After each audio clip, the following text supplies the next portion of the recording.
What's going on? Welcome to another episode of Off the Schneid. Today we're going to be looking at the Kansas City Chiefs, defending Super Bowl runners-up and champions the year before that. And man, I'm going to say it right now. I think the Chiefs win the Super Bowl this year. It is ridiculous how good this team is and how much they improved.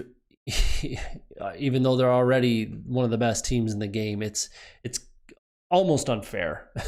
It's almost unfair how good this team is likely going to be, in my opinion. But let's go through it. If team needs, there's not a ton, and they've got a fair amount of draft capital now this season. So let's jump into what they do need. What they don't need: quarterback. Don't need a running back. I think between Clyde Edwards-Helaire, Darrell Williams, and Darwin Thompson, they're just fine. Kelsey, you go Ricky Seals-Jones, even Blake Bell, Deion Yelder's still there, Nick Keiser, they're fine. Obviously with Travis Kelce, they're fine there. The only need, they have a couple needs on offense. I shouldn't say they have no needs, but left tackle is probably going to be the biggest need after the release of Mitchell Schwartz. They do have Lucas Niang, who's not on here. He sat out last year. He is a left tackle, but he was a late round guy. I'm not sure you want to put all your eggs into that basket. Beyond that, the line is pretty good shape. With Kyle Long coming out of retirement, Joe Tooney coming here, Austin Blythe signs, Mike Reimers comes back. They got Prince Tega, Andrew Wiley, so and with Lucas Niang, and I think they need to address that left tackle position as well. So or even just a kind of a swing tackle. Mike Reimers, I think, played a little bit of left tackle for them in a pinch last year. So did, I think, Andrew Wiley, I believe. I could be wrong, but either way, I think if you address left tackle with Lucas Niang there as well, you're in a pretty good spot. I think they could add a wide receiver. Obviously, Tyreek is one of the best, if not the best, in the game. He's just an absolute weapon. Mecole Hardman, burner. He's fine. He's fine. He's a good burner. Demarcus Robinson's actually relatively underrated, and I think he might take a step forward now that Sammy Watkins is out of town. Byron Pringle has looked good in spots, but I think they could add a guy, but I think they could add him in the fourth round, fourth round sort of a thing. There's no rush to get any playmakers on this team. I think that they can just draft a bit of a project guy, even like Tyreek Hill. Obviously he had issues heading into the draft, which dropped his stock a little bit, but he was like a fifth round guy, I believe. None of these guys were top prospects type of a thing, even Hardman, and I think Hardman was like a second round pick, third or something like that. But anyways, I think that they do go after a wide receiver is what I'm getting at. And then plug up left tackle, they're in a good spot. So move over to defense, I guess. And man, the rich get richer. Like Jaron Reed just falls into their lap, who's an extremely underrated, interior rusher type of a guy. They got Derek Nottie still there. Obviously Chris Jones, Frank Clark. So here's a bit of a picture, you can paint.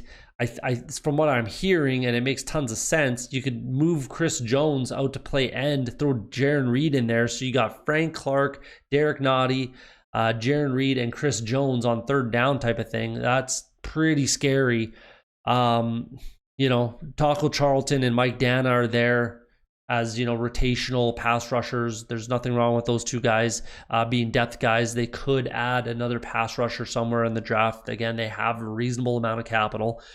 Linebackers, I think they're in a pretty good spot. I really like Willie Gay. And Anthony Hitchens can still get the job done. Ben Neiman looks okay. And then, so they're fine. For me, they're fine at linebacker. Back end could use some help at cornerback specifically.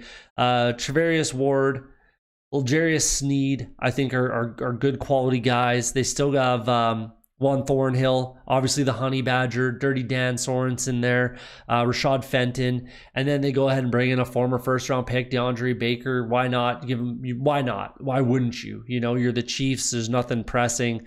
You know, bring in a guy who's a former first-round pick that might work out for your team. If he doesn't, no big deal. So, yeah, it's a no-brainer. So I think back end of the defense again at corner specifically is really the only need.